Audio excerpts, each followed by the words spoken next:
Greetings. Thank you for joining us again. This is Will with Perpetual Assets. Excited to have a new guest with us today on the line, Dr. Alfred Webre. He has an interesting background, and we're excited to have him on today. How are you today, sir? Oh, good. And yourself? Doing great. Thanks. I'll go ahead and give you a quick bio before we dive in. The gentleman here has a very interesting background. He's an American author, lawyer, futurist, peace activist, environmental activist, and a space activist. He was a co-architect of the Space Preservation Treaty and the Space Preservation Act that was introduced to the U.S. Congress by Congressman Dennis Kucinich and is endorsed by more than 270 NGOs worldwide. He helped draft the citizen hearing and serves as a member of the Board of Advisors. Thank you. Weber is also the congressional coordinator for the Disclosure Project and is a judge on the Kuala Lumpur War Crimes Commission. Sir, I'm excited to have you. You have such an interesting background. We're really excited Thank you. to have you on. So I first heard an interview of yours a few weeks back where you covered the U.S. dollar collapse into 2015 and sort of this rise of the BRICS and the golden age, which is very much interesting topics to us and to our audience. And so good. Reached out. I'm glad you could join us. Oh, great. Yeah, I'm also glad that you mentioned that I was on the board of the citizen hearing. I'm very glad that you made that a matter of public record because when the hearing came along, even though $1 million had been donated to it, I was excluded because of my research and my sponsorship of a number of the whistleblowers who, in fact, had been to Mars. And who would be speaking to the Congress people about the U.S. program on the surface of Mars and about Martian extraterrestrials, the humans and the other species that are reportedly on Mars, and they would have had firsthand testimony. So I'm very glad that you put that on the public record by reading that on the air.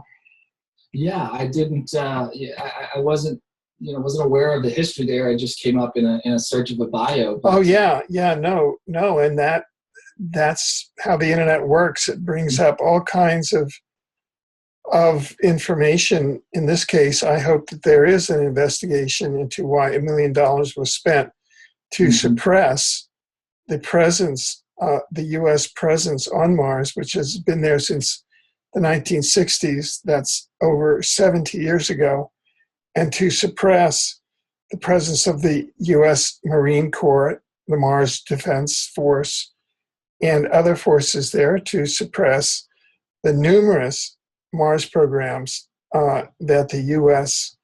has had. It's CIA's secret Mars program that the current president of the United States, Barry Soetoro Soebarka, whose legal name was changed here in Canada in 1962 to Barack Obama for public consumption purposes. Mm-hmm. Mm-hmm. Tell us, I know you're actually not more than involved, you're a judge on the Kuala Lumpur War Crimes Commission. Tell us a little bit about that. I understand the Bush family has been targeted, Cheney's, some fantastic people. What about Rothschilds and Diamonds and the blank finds, Obamas, Clintons, McCain's of the world? Well, I'm not sure about your language about targeted. What I was a judge on the Kuala Lumpur War Crimes Tribunal, which is a citizens' tribunal of conscience in the war crimes area.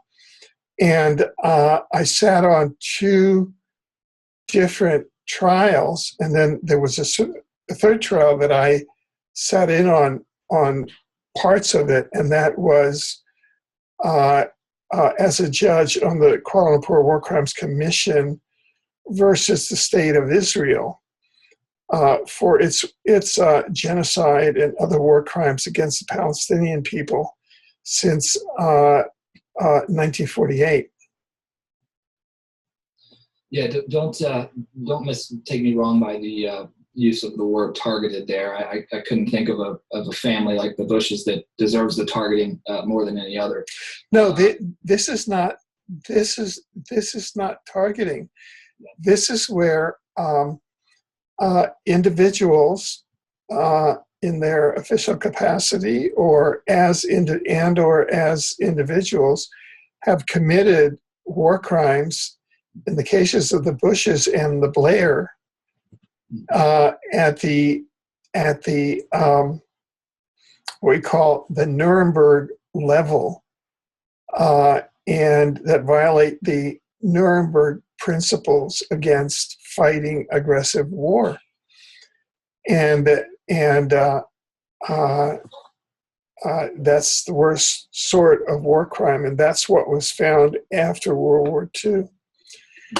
And so it's not that they were targeted; it's that numerous victims of war crimes in Iraq went to the International Criminal Court in The Hague, and the prosecutor of the International Criminal Court turned away over 40 complaints by victims of war crimes of U.S. and U.K.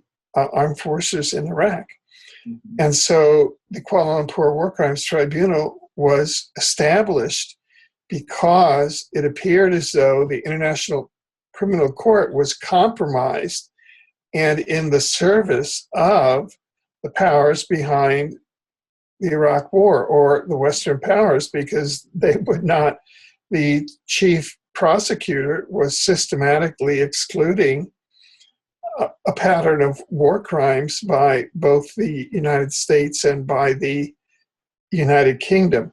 So on the basis of that, because the ICC was excluding them, the Kuala Lumpur War Crimes Tribunal was established, and I happen to be one of the judges that was named to it. There are judges from different parts of the world. And, we sat as judges and heard evidence and convicted Tony Blair, Prime Minister of the UK, George W. Bush, former president, William B. Cheney, former vice president, Donald H. Rumsfeld, former Secretary of Defense, Alberto Gonzalez, convicted for conspiracy to circumvent the Geneva Conventions, as were all of his superiors, and their lawyers participated in that conspiracy as well. So, and the Geneva Conventions prohibit the torture of prisoners of war. Mm-hmm. So, and the torture of civilians, both of which the U.S. forces engaged in systematically. So, by the evidence, voluminously and in person that we heard. So, and then that was the end of that effort. These are private efforts. That was by a foundation that was established by Tun Dr. Mahathir bin Mohamad, who basically was the prime minister of Malaysia, brought it into the 21st century, was able to fight off efforts by the Rothschilds, the Rockefellers, the Soros to bring down Malaysia and its currency, and decided to, establish a peace foundation. Out of that grew the War Crimes Tribunal, which ended up taking on cases that the International Criminal Court would not do because it was compromised by the Western powers, even though it was a United Nations organization, probably by CIA, MI5, Rothschild, Rockefeller forces. Very interesting. And it's my understanding that some of these names that you mentioned that have been, sanctioned and prosecuted by this group can't land in certain countries. They'll have their jet turned around and told not to land, or you're going to be arrested. It's because people say that civilian courts, that is, citizens' courts of tribunals of conscience, don't have any power. Well, they operate under the force of natural law, And all law, including social law, family law, criminal law, etc., is based on natural law, which is a force in the universe. That's how our guts know when something is just and unjust. And that's the principle behind, say, the jury, because a jury would see when something is just and when something is unjust. They're picking up on that force in nature known as natural law. And through the instrumentality of their bodies, their souls, and the whole human being, they can process justice under natural law.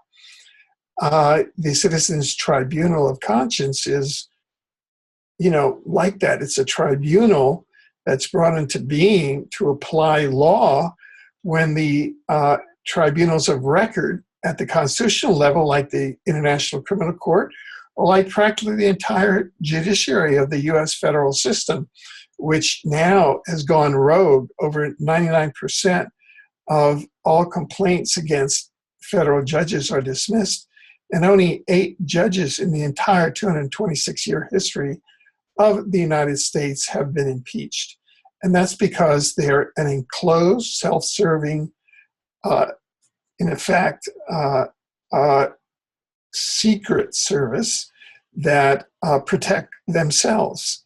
And you can look at the work of Dr. Richard Cordero, which we've broadcast, who has, a 500-page report documenting that. So what happens when you have the whole-scale failure of the judiciary? Again, it happened in the United Kingdom with the case of Seven and Sevengate, where the rogue legal system through crooked law firms like Bindman's and a crooked judiciary, certain judges got together, an extraordinary human being named Seven, Charles Seven, who's a creative innovator, had gone into this law firm and had her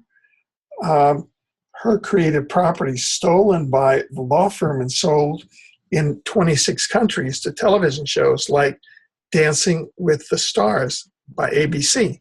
All of that goes back to this one woman that a syndicate in the courts, in the judges, in the lawyers, in the broadcasting companies like BBC, ITV, Virgin TV, Sir Richard Branson, ABC, all these companies that are buying these properties.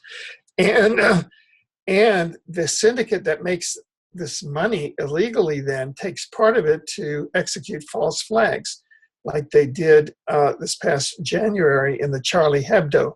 Charlie Hebdo means Charlie Seven, which is Charles Seven's name, which is part of the PSYOP disinfo that what we call Sevengate is perpetrating. So these are the very sophisticated, combined Masonic, hoodwinking, hypnotizing memes that these corrupt syndicates are putting out, headed up by the Rothschilds and a whole bunch of shills and crooked government officers. And, they're ripping off artists. That's what people see in the entertainment. That's what they get in the false flags like 7/7, in which the current Queen of England, who is illegitimate and not the lawful monarch, participated as the capstone. So that is what citizens tribunals do, is they go in there because the entire system is corrupt and rotten. And they stand their ground. And when they do, like we did in Kuala Lumpur, you're quite right. George W. Bush, he can't leave the country now. The way he makes his money is that he talks to Toyota dealers in Las Vegas, all protected by the CIA. He can't leave the U.S. Neither can Cheney, neither can Rumsfeld, because they'll all be arrested. Wow. Well, that makes me warm and fuzzy on the inside. Let's talk geopolitics for just a bit. What do Sure. you see developing on the world stage? Is the perception of the East, namely Russia and China, outsmarting this criminal Western cabal true? Is that perception true? And then what are your thoughts on Europe, namely Ukraine and Greece, in this East versus West saga? Yeah, those are very good questions. That's kind of the surface dynamic that's going on, and that's what the MSM mainstream media is focused on. So that's what the people are kind of focused on, trying to figure out, well, what are really the underlying dynamics? And in the case of what you mentioned, I believe that the underlying dynamic is what I call the positive future equation, and that's positive future equals positive timeline plus unity consciousness. And by positive timeline, I mean that as of December 21st, 2012, or thereabouts, that's the end of one phase of the Mayan calendar and the beginning of a new phase. Some people say other dates. The holographic timeline, that our larger holographic reality known as a universe is traveling on, that is our Earth community inside the larger holographic reality. Our time-space hologram of Earth reality is traveling on a particular timeline, and that shifted from a more catastrophic timeline to a positive timeline on or around December 21st, 2012. And so we have that objective, scientifically demonstrable infrastructure, which is now operating inside our time-space hologram that we're on. And our time-space hologram is composed of multiple timelines. So we're now in that timeline, which is positive, plus there's another feature, plus unity consciousness. Unity consciousness is the consciousness that we are one. It's opposed to duality consciousness from a former timeline.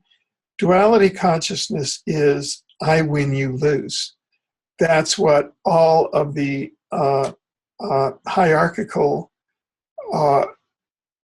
interventions have attempted to impose in our Earth time-space hologram, from the Anunnaki to the, well, actually going even more to the Lucifer rebellion. I mean, Lucifer's whole trip is I win, you lose. Talking to God, I mean, and then it all kind of goes from down from there.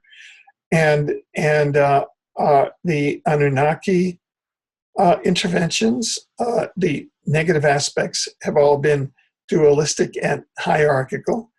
And from there, from about 280,000 years ago, plus or minus, through the bloodlines come down through all of the ruling hierarchical institutions, the pharaohs, the kings, the popes, the bankers.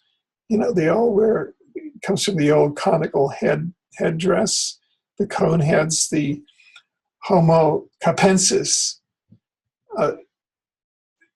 On the Egyptian side, you have many Egyptian pharaohs and chariot drivers and others. They had conical skulls and large-scale skulls. They had up to 180 IQs. Their brain, they had more intelligence and more capacity. And Nefertiti and the rules, they wore these kind of conical headdress to hide that. And all of the ruling world hierarchical institutions, like monarchs, they wear crowns, which are a leftover from the cap that the coneheads used to hide their gray matter, which was their ruling, the kind of what drove their rulership. They were smarter, and also the other ruling institution, the churches, all have mitres and popes' mitres and bishops' mitres, archbishops' mitres and caps. And it's all left over from the Anunnaki occupation. So these are things that we're just learning to bring into consciousness and cope with right now. And a lot of that is the culture that we still retain as wars. And, why do we have these wars continuously? Number one is because it's great economic activity for those who own the war machines, which are the factories that make the wars, that supply all the armies, that lend the money to the governments, that then, go out and kill all the people, destroy the buildings, then you get the contracts to rebuild them. And, and then also the wars are primarily at the dimensional level about the trade in souls, where like in World War I or World War II, and that's why I'm trying to get World War III off the ground, you create a huge number of surplus souls that go out. They're grabbed up by the manipulatory ETs, and then the souls are sold off in the soul market for planets that don't have souls. And souls can be implanted in cyborgs and all kinds of stuff.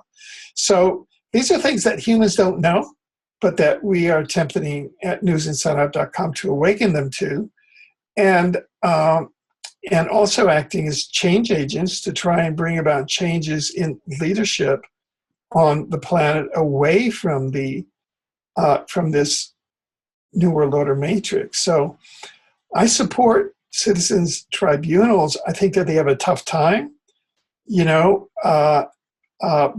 they're at the Kuala Lumpur Tribunal, because it had the support of the Prime Minister of Malaysia on down.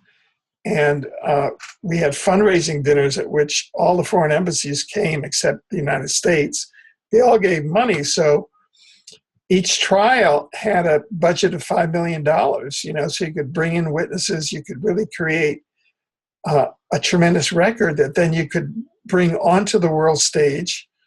And then when Tony Blair tried to visit South Africa, Archbishop Tutu spoke out, and a number of citizens, and they asked the public prosecutor to prosecute Tony Blair on the basis of our judgment, because then there was a certain amount of standing behind it. So here in the West, I found that trying to get tribunals up is very difficult because they're instantly attacked.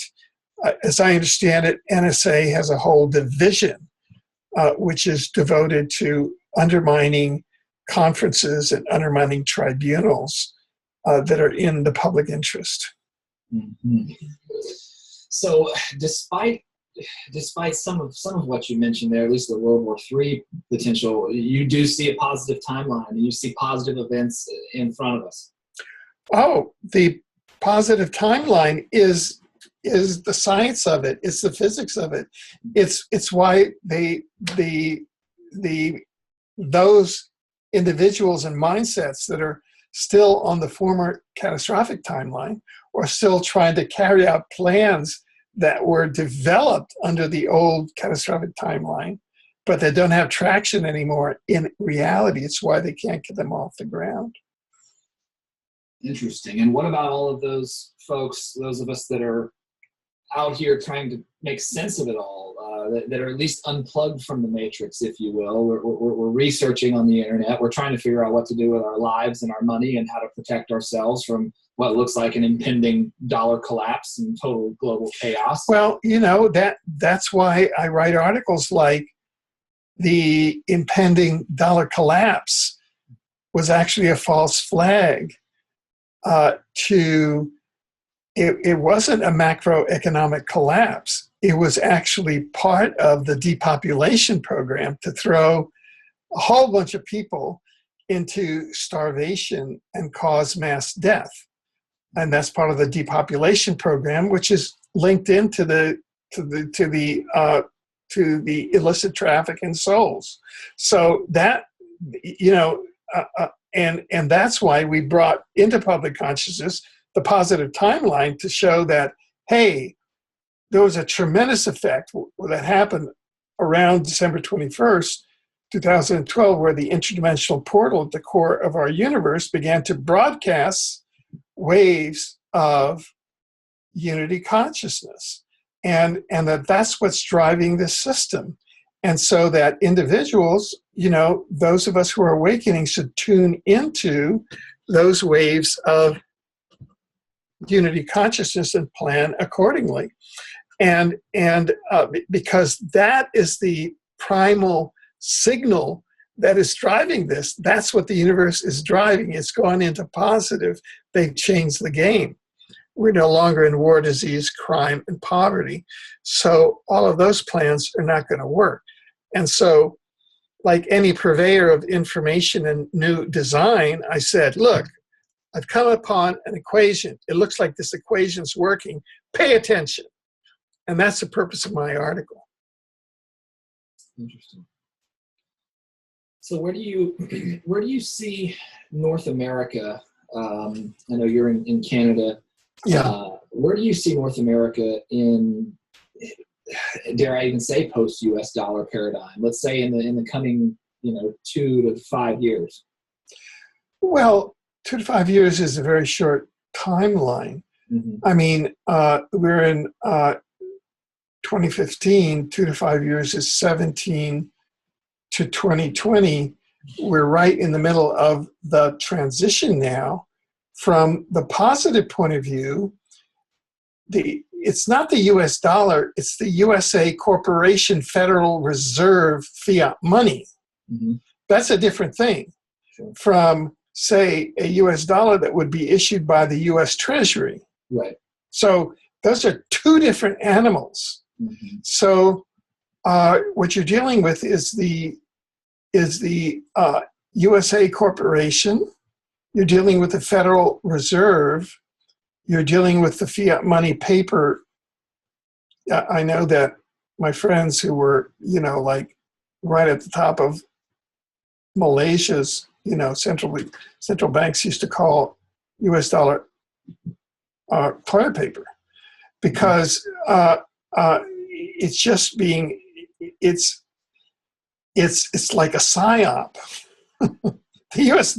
The U.S. corporation dollar is like a psyop. It's like not real money. It's just a psyop.